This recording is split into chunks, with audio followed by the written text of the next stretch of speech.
SSB CTC centre Srinagar Garhwal को अपना तीसरा डीआईजी मिल गया है। डीआईजी श्रीराज गुप्ता का स्थानांतरण होने के बाद कुछ दिनों के लिए ये पद खाली चल रहा था, लेकिन अब इस पद पर परीक्षित बेहरा की नियुक्ति की गई है। परीक्षित ने डीआईजी के रूप में अपना कार्यभार ग्रहण कर लिया है। मूल रूप से उड़ीसा के रहने वाले परीक्षित को नक्सल बैटल में महारत हासिल है।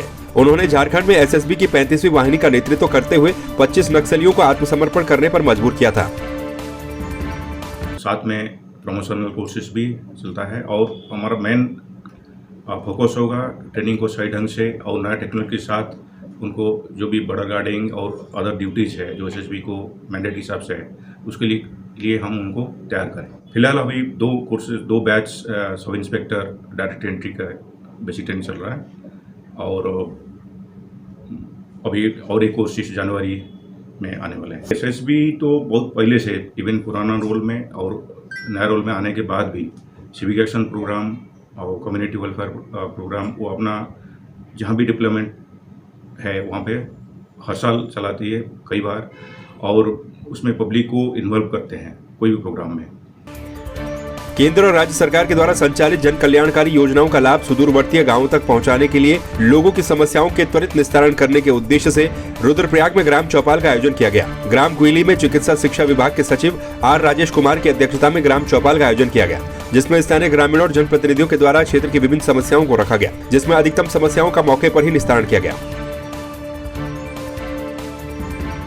यहाँ पे मैंने चौपाल किया है और यहाँ पे साथ साथ यहाँ के एसडीएम भी हैं और सीएमओ साहब भी हैं, अन्य विभाग के वरिष्ठ अधिकारी भी मौजूद हैं और इसमें जो गांव आए थे क्वाली के साथ साथ चमकोट और जसोली के गांववासी भी यहाँ पे आए थे। उन्होंने भी अपनी समस्याएं रखी और मूलभूत जो सुविधाएं हैं बिजली की, सड़क की, पानी की, स्वास्थ्य की, शिक्षा की, इन सब प्रॉब्लम से गांव वालों ने हम सबको अवगत कराया और इसमें हमने 3 किस्म के कैटेगराइजेशन किए हैं। एक ऐसे समस्याएं जिसका समाधान ज़िले स्तर पे ही हो सकता है, तो वो एसडीएम साहब से मैंने अनुरोध किया है, उन्होंने नोट कर लिया है, सीएमओ साहब ने भी नोट कर लिया है और इसका समाधान हम ज़िले स्तर पे ही निकालेंगे और मैं भी ज़िलाधिकारी महोदय के साथ बात करूंगा और हम उसका समाधान यहीं पे निकालेंगे।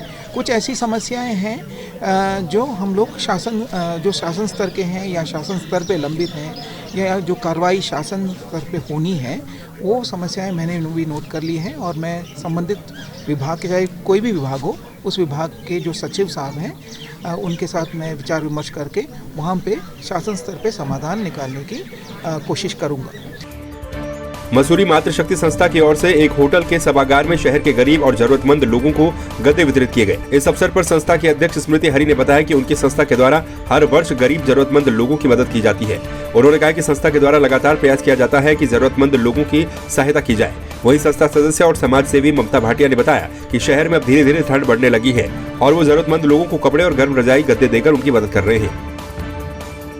हम काफ़ी सालों से संस्था चला रहे हैं और हर साल हम लोग रजाई और गद्दे बांटते ही हैं। हमारा ये परमानेंट प्रोजेक्ट है। इस साल हमने बांट दिए थे लास्ट मंथ, लेकिन बहुत सारे लोग रह गए थे तो हमने इसी मंथ लास्ट नवंबर में बांटे थे और अभी हमने दिसंबर में दोबारा से फिर बांटे हैं कि जो लोग उस दिन रह गए थे उनको भी गद्दे मिल सके। बिल्कुल, ये तो मैं कहना ही चाहूँगी, अगर एक आदमी बिल्कुल सक्षम है और वो दूसरे की हेल्प उसको करनी चाहिए। ये नहीं कि एक ही 4-4 गद्दे ले जाता है। कई बार हम लोग देखते हैं कि एक ही बंदा 4-4 गद्दे ले जाता है, तो उसको ये देखना चाहिए कि अगर मेरे पड़ोस में ज़्यादा ज़रूरत है, वो ज़्यादा गरीब है, तो उसको अपनी जगह उसको भेजना चाहिए। तो हम लोगों का यही कि एक दूसरे का हाथ थाम के हम सबकी हेल्प कर सकते हैं। हाँ जी, हमारी संस्था का नाम मसूरी मातृशक्ति है और हम हर साल ये बड़ा कार्यक्रम करते हैं जिसमें हम रज़ाई और गद्दों का वितरण करते हैं। कुछ दिन पहले हमने 125 गद्दे बांटे थे और कुछ लोग बच गए थे जो आए थे कि हमें भी ज़रूरत है, तो आज हमने फिर यहाँ पर 65 गद्दे बांटे हैं और शायद लग रहा है आज फिर कुछ लोग बच जाएंगे जिन्हें हम आगे भविष्य में ये गद्दे दें। मसूरी में इतनी ठंड पड़ती है, आप देख ही रहे हो, आज भी बिल्कुल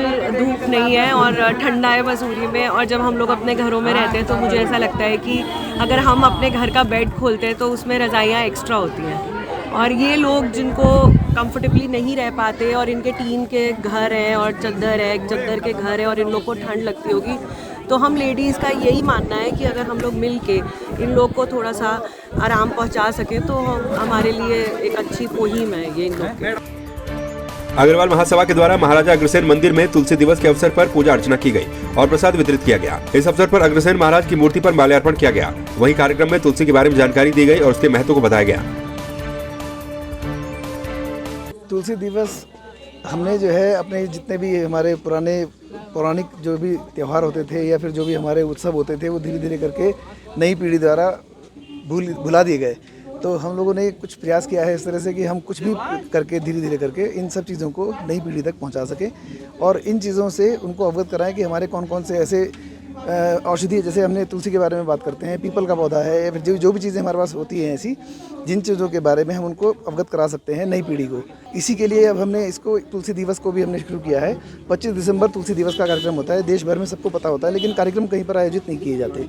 लेकिन हमने एक शुरुआत इस तरह से की है कि आगे हम इसको और भव्य रूप के तौर पर इसको आगे बड़ा रूप देंगे और कार्यक्रम ऐसा किया जाएगा कि इसमें हम बताएंगे कि तुलसी के कितने महत्व होते हैं। धार्मिक महत्व अलग होता है और इसके औषधीय गुण इतने होते हैं कि हम अगर जैसे घर में अगर किसी को तबीयत खराब होती है, सर्दी खांसी जुकाम कुछ भी होता है, तो हम तुलसी के पौधे को ही, तुलसी के पत्तों को ही चाय बना के, काढ़ा बना के उनको देते हैं, तो उससे उनके बहुत फ़ायदा मिलता है। अग्रवाल युवा प्रकोष्ठ द्वारा ऐसा सोचा गया कि तुलसी दिवस 25 दिसंबर को है। 25 दिसंबर को इसमें एक छोटा सा कार्यक्रम हम करें और इसकी शुरुआत करें और इसकी निरंतरता बनाए रखें। इसी संदर्भ में आज तुलसी दिवस की वजह से अग्रवाल युवा प्रकोष्ठ द्वारा, जिसमें महिला सभा और महासभा उनका पूरा सहयोग कर रही है, तुलसी दिवस के मौके पर ये कार्यक्रम किया गया है। तुलसी एक ऐसा पौधा है, जिस घर में भी तुलसी का पौधा होता है वहाँ किसी किस्म का रोग घर में प्रवेश नहीं कर पाता। तुलसी का एक पत्ता यदि आप चाय में डाल के पीते रहें तो शरीर में गर्मी बनी रहती है और किसी किस्म के रोग आपके निकट नहीं फटकने पाते हैं। पूर्व प्रधानमंत्री अटल बिहारी वाजपेयी की जयंती के अवसर पर भाजपा कार्यकर्ताओं ने उनके चित्र पर पुष्प अर्पित कर उन्हें श्रद्धांजलि दी और उनके बताए गए मार्ग पर चलने का संकल्प लिया। इस अवसर पर भाजपा कार्यकर्ताओं ने पूर्व प्रधानमंत्री के द्वारा किए गए विकास कार्यों के बारे में भी जानकारी दी। वे आइडियोलॉजी रहे हैं पूरे भारतीय जनता पार्टी के, और आज जिस मुकाम पर हमारे माननीय नरेंद्र मोदी जी हैं प्रधानमंत्री, उन्हीं के पद चिन्हों पे चल के आगे बढ़े हैं। भारतीय जनता पार्टी की नींव भी उन्होंने रखी थी और आज विश्व में सबसे बड़ी जो पार्टी है भारतीय जनता पार्टी, एक रिकॉर्ड है। और मैं समझता हूं कि आज जो अटल बिहारी वाजपेयी को आज उनके जन्म की पुण्यतिथि पे हम लोग, जन्म तिथि पे हम लोग यहाँ पर एकत्र हुए हैं, उनकी दिवंगत आत्मा को शांति के लिए, और वो जहाँ भी हों उनका आशीर्वाद हमेशा बना रहे सभी पर। और जिस तरीके से अटल बिहारी वाजपेयी जी ने भारत के लिए काम किया, पार्टी के लिए काम किया, वो भुलाने लायक नहीं है, क्योंकि उन्हीं के पद चिन्हों पर आज पार्टी आज विश्व के नंबर 1 पे खड़ी है। देखिए, आज अटल बिहारी वाजपेयी जी की 98वीं जयंती के शुभ अवसर पर यहाँ पर मसूल मंडल द्वारा उनको पुष्पांजलि किए गए, यहाँ पे मिष्ठान वितरण किया गया है और यही कार्यक्रम हर बूथ में जो है किया जा रहा है। आज हम अटल बिहारी वाजपेयी जी को सत नमन करते हैं। वो जनसंघ के संस्थापक सदस्यों में से रहे हैं और 3 बार वो देश के प्रधानमंत्री रहे हैं।